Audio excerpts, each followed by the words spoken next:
Prezados irmãos e prezadas irmãs, estamos diante mais um estudo da Escola Bíblica Dominical da Igreja Evangélica Congregacional do Largo do Tanque. E hoje daremos continuidade ao nosso estudo do livro de Gênesis. E hoje estudaremos a partir do capítulo 10. E se der tempo, nós não for muito prolongado, vamos até o capítulo 13. Mas vai depender do tempo de cada capítulo. Então vamos orar, pedir a Deus a bênção, para esses momentos de estudo e que Deus possa nos abençoar. Senhor Deus e Pai, muito obrigado por mais esse dia, obrigado pela Tua graça, Tua misericórdia, Teu amor, Teu perdão. Obrigado porque o Senhor é nosso Deus, Salvador, é o nosso libertador e outro bem não possuímos somente a Ti, Senhor, porque a Tua graça é melhor que a vida.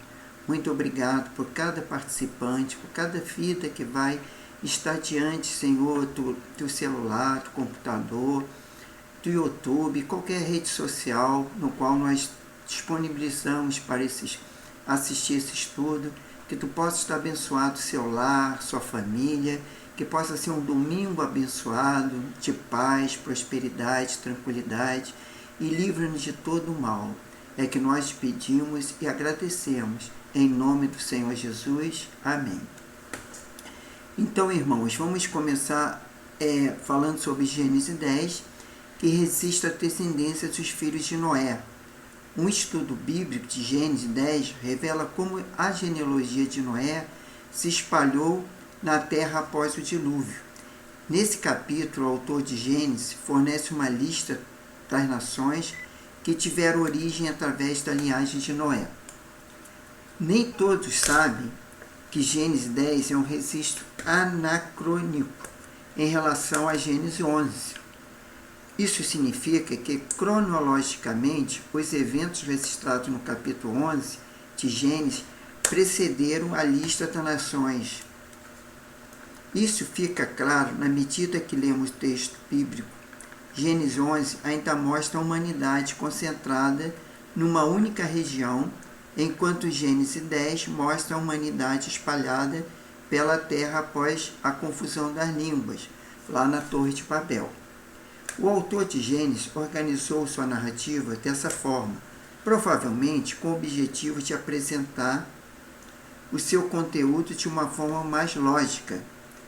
Ele termina Gênesis 9 mostrando Noé e pronunciando a bênção e maldição sobre os filhos, e antes de morrer, então naturalmente ele interrompe a sequência cronológica para observar o resultado da disseminação dos descendentes de Noé sobre a terra a partir dos seus filhos.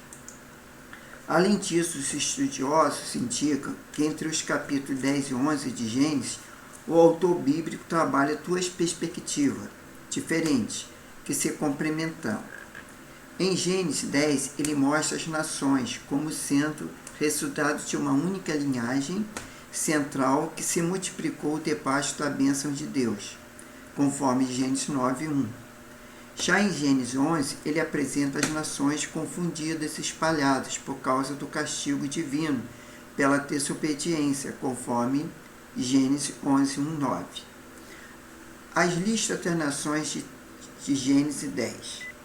A lista das nações em Gênesis 10 é organizada em 3 pilares, que refletem a tríplice divisão da humanidade. Isto é, os descendentes de Jafé, Cã e Sem. Significativamente, 70 nações são listadas em Gênesis 10. Isso implica na ideia de um número grande e completo. As 70 nações são distribuídas na seguinte forma: 14 nações são descendentes de Jafé, conforme Gênesis 10, 2, 5. 30 nações são descendentes de Cã, Gênesis 10, de 6 a 20. E 6 nações são descendentes de Sem, Gênesis 10, 21 a 31. Gênesis 10 apresenta alguns desafios quanto à sua interpretação. Nem sempre, quando o autor usa as expressões filho, ti ou gerou, ele tem em mente relações pessoais. Às vezes ele pode se referir a relações sociais, geográficas, políticas e até linguísticas no desenvolvimento dessa lista. Isso fica claro no decorrer do texto. Por exemplo, no versículo 31 de Gênesis 10, o escritor bíblico diz, entre aspas, são estes os filhos de Sem, segundo as suas famílias, segundo as suas línguas, em suas terras e suas nações, fecha aspas. Também é importante saber que alguns nomes citados na lista das nações de Gênesis 10, de fato são pessoais, ou seja, refere-se a personagens históricos. Por exemplo, o nome dos 3 filhos de Noé, Sem, Cã e Jafé, Nimrod e etc. Outros nomes, porém, são nomes de lugares ou povos, por exemplo, Sidom, Sabá, Ludim, Caftorim e etc. Os descendentes de Jafé migraram para o oeste. Talvez o nome que mais desperta a curiosidade na linhagem de Jafé é o Mancog, por causa de outras citações bíblicas desse nome, conforme Ezequiel 38:2 e Ezequiel 39:6. Então, mais a forma geral, a lista cita povos que deram origem às nações que ocuparam a Europa e a região da Ásia Menor. Nessa lista estão incluídos os medos, os gregos e alguns povos que estabeleceram na região da Itália, outros que ocuparam o sul da Espanha e etc. Os descendentes de Cã, está ali em capítulo 10, versículos 6 a 20, se espalharam pelo sul e sudoeste, entre as nações que tiveram origem na linhagem de Cã. Destaca-se os egípcios, os babilônicos, os cananeus, e é importante notar que entre os descendentes de Cã estavam os povos que revelaram os inimigos mais cruéis dos israelitas. Na porção dos descendentes de Cã, o autor bíblico também interrompe a genealogia, fazia uma observação sobre um nome em particular, Nimrod. Ele destaca a história de Nimrod para explicar a origem da Síria e da Babilônia, os 2 povos que conquistaram Israel de forma dramática. Primeiro, o Reino do Norte foi submetido ao cativeiro assírio. Depois, o Reino do Sul foi submetido ao cativeiro babilônico, sob a liderança de Nabucodonosor. Os descendentes de Sem, que está lá em Gênesis 10, de 21 a 31, migraram para o sul e sudeste. Aqui vale lembrar que a linhagem de Sem foi a linhagem eleita por Deus. O autor bíblico apresenta Sem como centro o ancestral de Éber. Muitos estudiosos consideram que a palavra hebreu tem origem no nome de Éber. Seja como for, em Gênesis 10, Éber é apresentado como herdeiro da bênção de Deus sobre Sem. O autor de Gênesis retorna a linhagem de Sem, sob a descendência de Éber, na segunda parte de Gênesis 11. Seu objetivo é fazer a apresentação da história de Abraão, que era o descendente de Éber. Gênesis 11 fala sobre a construção da Torre de Babel. Quer dizer, nós terminamos o capítulo 10, estamos já no Gênesis 11, capítulo 11. O estudo bíblico de Gênesis 11 também explica a confusão de línguas, a descendência de Sem, e revela como, mais uma vez, a humanidade recebeu o castigo divino por causa da desobediência. É interessante saber que o relato do episódio de Babel, em Gênesis 11, procede cronologicamente o registro de Gênesis 10, pois em Gênesis 10 o escritor bíblico apresenta uma lista das nações como a ocupação dos centros territórios que pressupõe a confusão da língua registrada em Gênesis 11.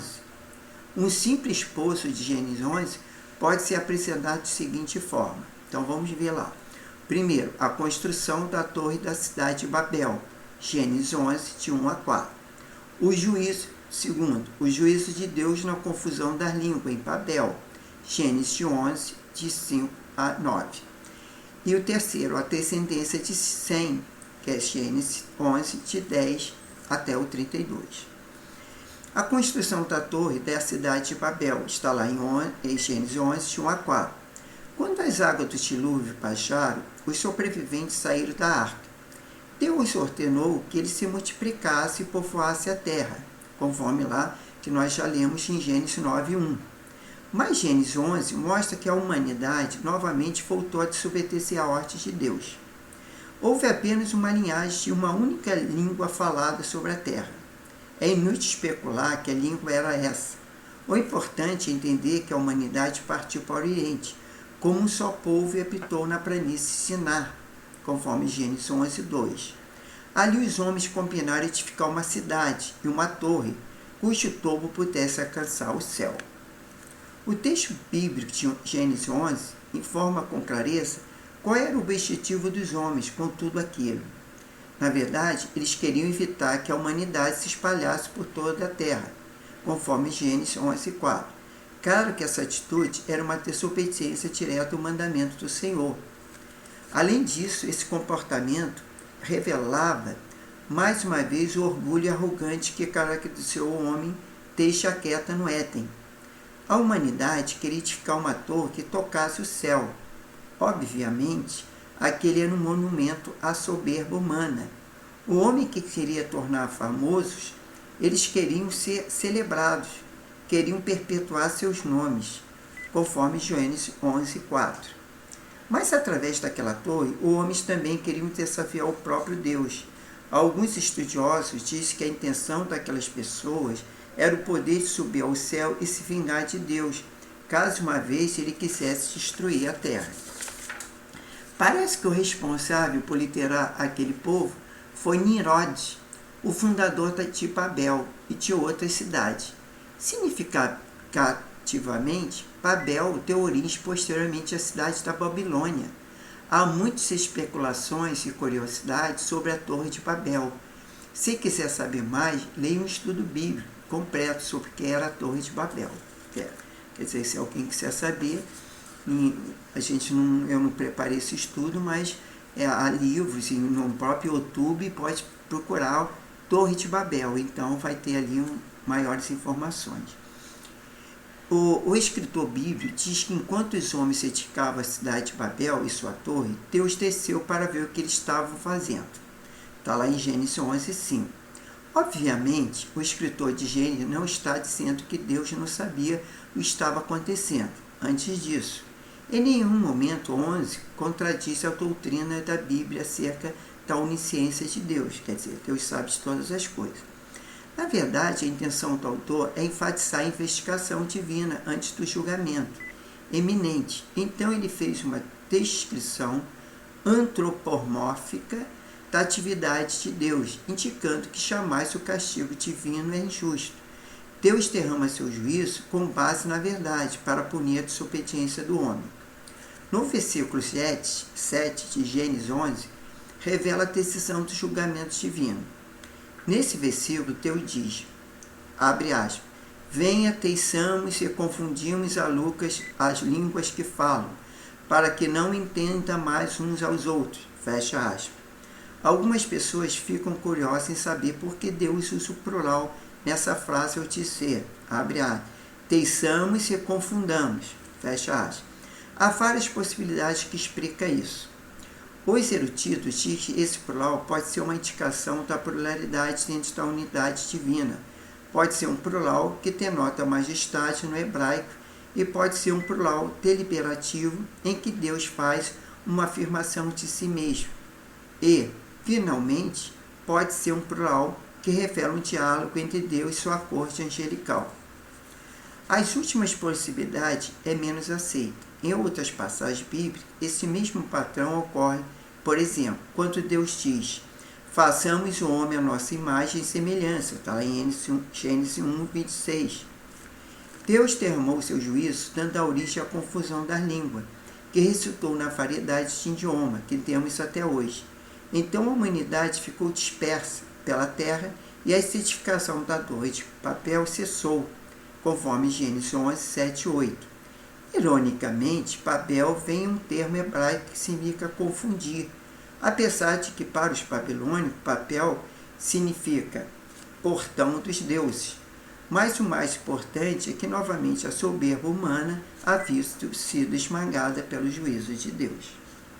Então a gente vai falar agora da descendência de Sem, está lá em 11, versículo 10 a 32. Gênesis 11 termina com a apresentação da linguagem eleita de Sem, filhos de Noé, e retorna de forma um pouco mais detalhada em relação ao registrado em Gênesis 10, 21 e 31. Essa listagem da linguagem de Sem não deve ser interpretada como sendo uma genealogia especificamente cronológica. É comum que as genealogias antigas priorizem apenas gerações mais revelantes para a história. Isso significa que a genealogia de Sem, em Gênesis 11, provavelmente contém lacuna. Se não fosse assim, o próprio Sem teria sobrevivido os tempos da morte de Abraão. Portanto, parece claro que o objetivo do autor bíblico, ao expor a lista de genealogia de Sem em Gênesis 11, é destacar o desenvolvimento da linguagem messiânica. Linhagem messiânica, e faz uma transição que introduz a história de Abraão.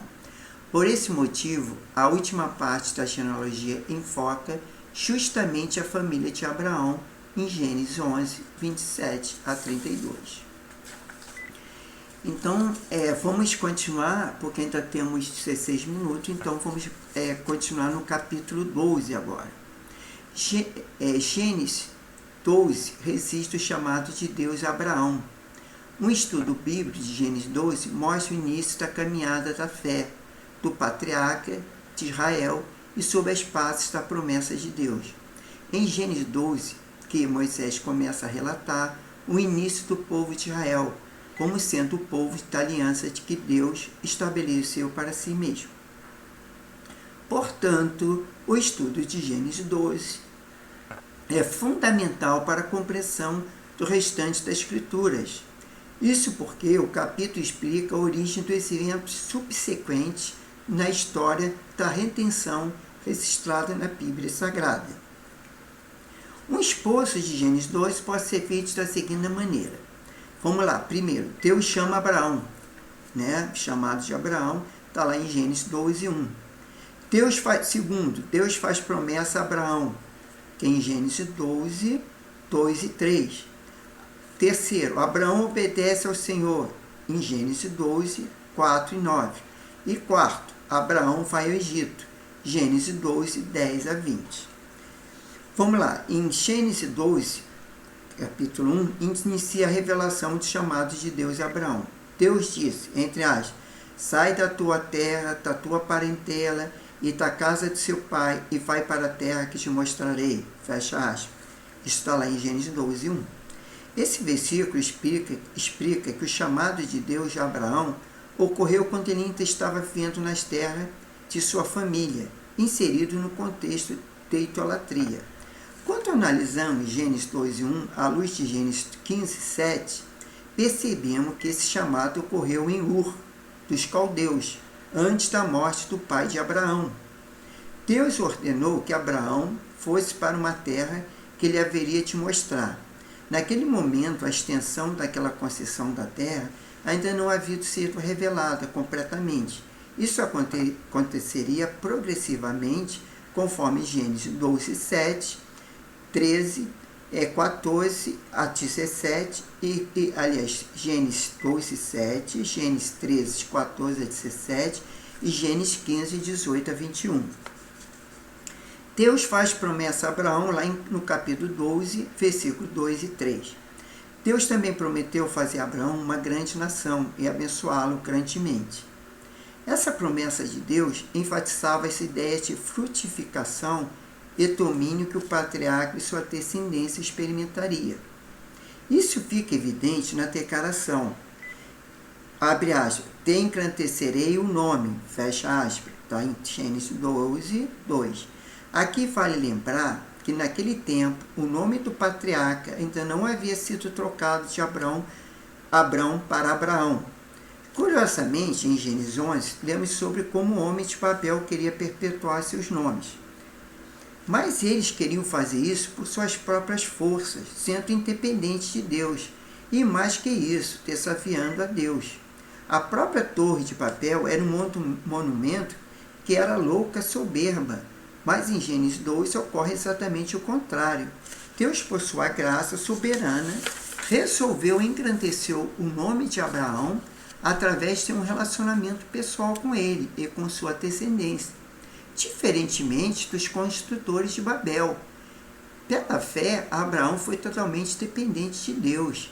Essa promessa finalmente alcançou sua plenitude no nome de Cristo, cujo nome de Abraão e de seu ilustre descendente Davi prefiguravam, conforme Filipenses 2, 9 e 11. Na sequência, Deus prometeu, entre aspas, abençoarei os que te abençoares e amaldiçoarei os que te amaldiçoares, e assim serão benditas todas as famílias da terra. Fecha aspas. Está em Gênesis 12, 3. Essa promessa diz claramente que Deus seria um terrível adversário para qualquer que se levantasse contra Abraão e sua semente. Sem dúvida, essa promessa é uma maravilhosa referência ao plano de salvação. O apóstolo Paulo interpreta a declaração, entre aspas, em ti serão benditas todas as famílias da terra, fecha aspas, como apontando diretamente para Cristo, conforme Gálatas 3:8.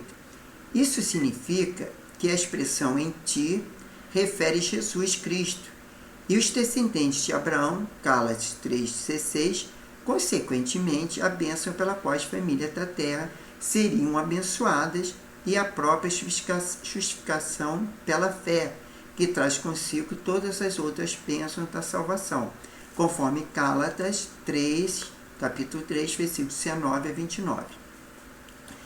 E Abraão obedece ao Senhor, está lá em Gênesis 12, 4 e 9.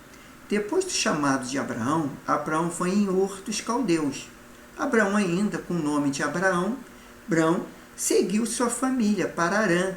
Então, depois da morte de seu pai, Tera, Abraão partiu de Harã, conforme o Senhor lhe havia ordenado. Naquele tempo, Abraão estava com 75 anos de idade, conforme Gênesis 12, 4 e conforme Atos 7, 4. Abraão levou consigo sua esposa Sara, naquele tempo ainda Sarai, e Ló, seu sobrinho, e todos os seus servos, justamente com seus bens.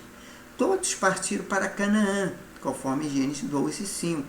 A Bíblia diz que Abraão atravessou aquela terra até Siquém, até o carvalho de Moré.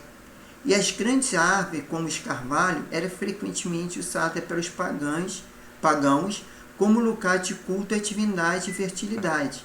Mas aquele lugar foi santificado quando Deus apareceu a Abraão.